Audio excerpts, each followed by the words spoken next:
Assalamualaikum warahmatullahi wabarakatuh. Perkenalkan, nama saya Nur Hovifah, NIM T20193088. Saya mahasiswi dari IAIN Jember. Saya akan melakukan wawancara dengan Kepala Dusun RT 3 Desa Lombok Kulon Wonosari Bondowoso. Tema wawancara terkait dengan kepemimpinan di Desa Lombok Kulon. Untuk memenuhi tugas mata kuliah Kepemimpinan Pendidikan Islam. Selamat siang, Bapak. Ya, siang juga. Di sini saya ingin mewawancari Bapak terkait dengan kepemimpinan di Desa Lombok Kulon. Baiklah, saya awali dari pertanyaan pertama. Ya. Apa saja tugas-tugas serta fungsi menjadi kepala dusun di Desa Lombok Kulon RT 3 ini? Ya.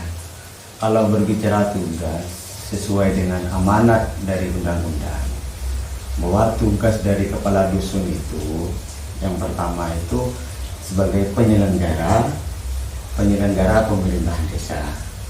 Terus yang kedua melakukan pembangunan di wilayah desa kita, khususnya di Desa Lombok Kulon. Terus yang kedua sebagai tugasnya ini ya. Tugasnya itu melakukan pembinaan kepada masyarakat di Desa Lombok Kulon. Terus kalau nggak salah yang terakhir itu pemberdayaan. Jadi ada pemberdayaan di sana kepada masyarakat sekitar Lombok Kulon. Jadi tugasnya itu kalau kita melihat ke pemerintahan pusat, tugasnya dari kepala dusun itu sebagai penyelenggara apa yang dilakukan oleh kepala desa. Kalau kita kaitkan dengan pemerintah pusat, jadi kepala dusun itu fungsinya sebagai menteri. Jadi ada presiden, ada menteri. Nah, kalau di hukum desa ada kepala desa dan ada dusun. Kepala dusun itu. Jadi dusun itu sebagai penyelenggara pemerintahan di desa. Seperti itu. Itu tugasnya. Ya. Lalu untuk fungsinya? Nah, kalau fungsinya itu tentunya tidak lepas dari apa yang saya bilang tadi itu Mbak ya. Sebagai pembinaan kepada masyarakat, bagaimana sekiranya masyarakat Desa Lombok Kulon itu bisa hidup dengan sejahtera, terutama dalam pemberdayaan ini. Jadi dalam pemberdayaan itu kita lakukan inovasi-inovasi bagaimana sekiranya pembangunan di Desa Lombok Kulon itu signifikan, itu baguslah dampaknya terhadap masyarakat.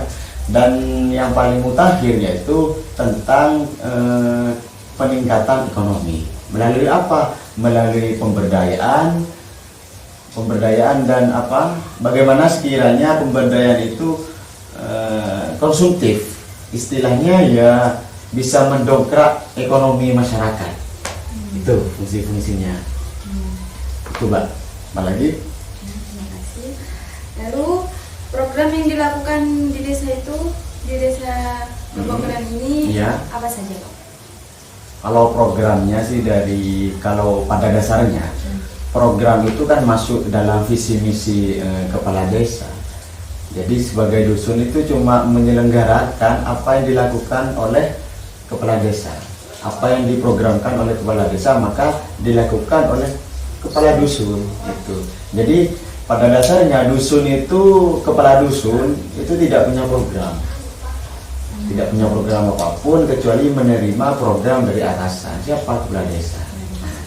Untuk tahun sekarang di tahun 2020 ya, masih 2020 itu ternyata sudah banyak program yang dilakukan oleh kepala desa itu, terutama yang berkaitan dengan masyarakat. Seperti apa? Contohnya seperti programnya dari sektor ekonomi dulu ya. Sektor ekonomi itu contohnya seperti kita melakukan inovasi dalam kaitannya dengan menjahit. Nah, dari jahitan itu sebenarnya kita sudah banyak dampak, terutama terhadap keluarga, terutama terhadap masyarakat. Jadi bisa bisa menyuruh masyarakat atau warga yang memang perlu jahitan atau apapun itu ya kita melakukan pembenahan di sana.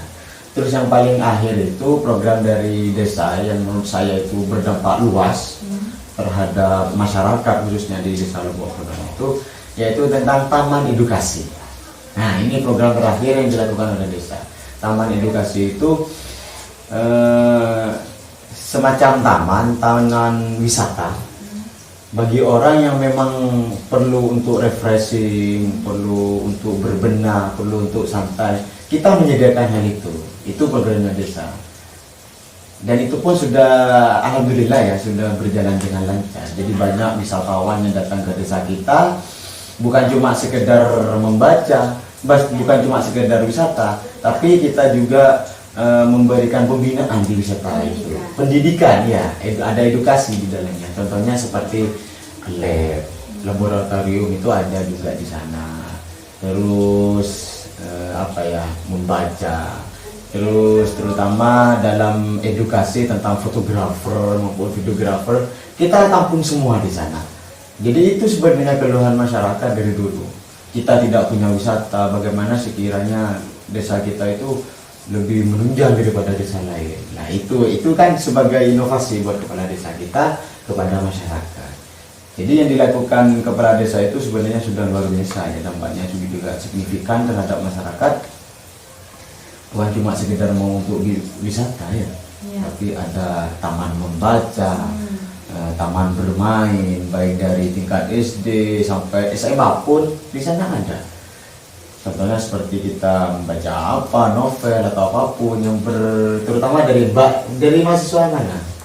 YIN. Mau mahasiswa YIN. Iya, kampus YIN. Berarti sekarang sudah, yang saya dengar itu sudah menjadi UIN.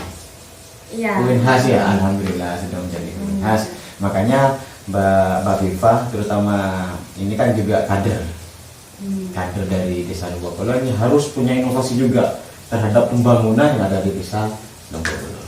Seperti itu ya. Dapat Ya, distribusi. amin. Ya, itu diperlukan sebagai apa istilahnya? Agen of change ya, kalau nggak salah, agen of change, agen perubahan. Jadi harus membenahi desa yang memang kurang, kita harus tambahin seperti itu.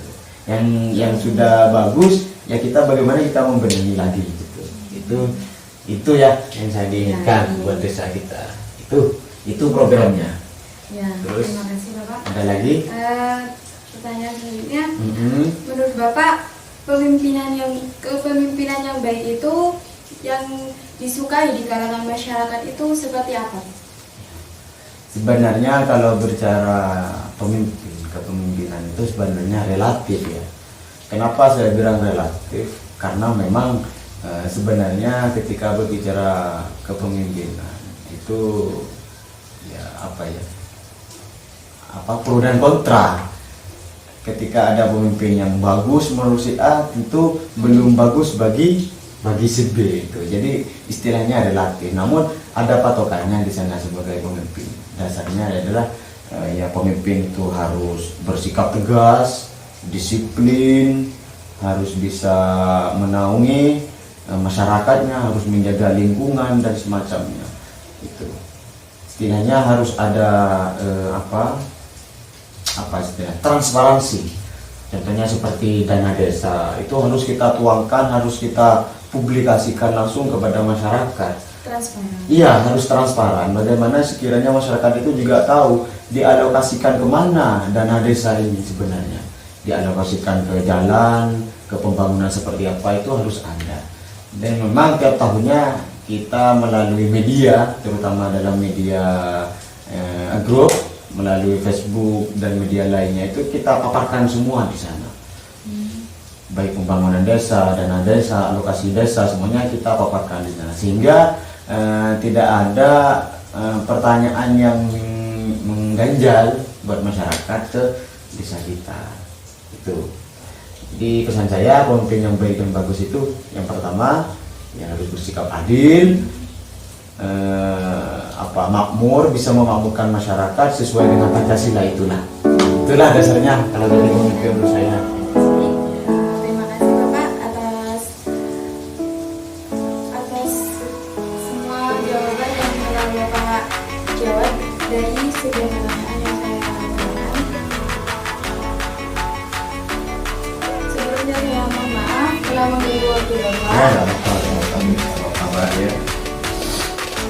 Dan semoga dari wawancara ini saya bisa menambah pengalaman saya, ilmu pengetahuan saya Enggak ya.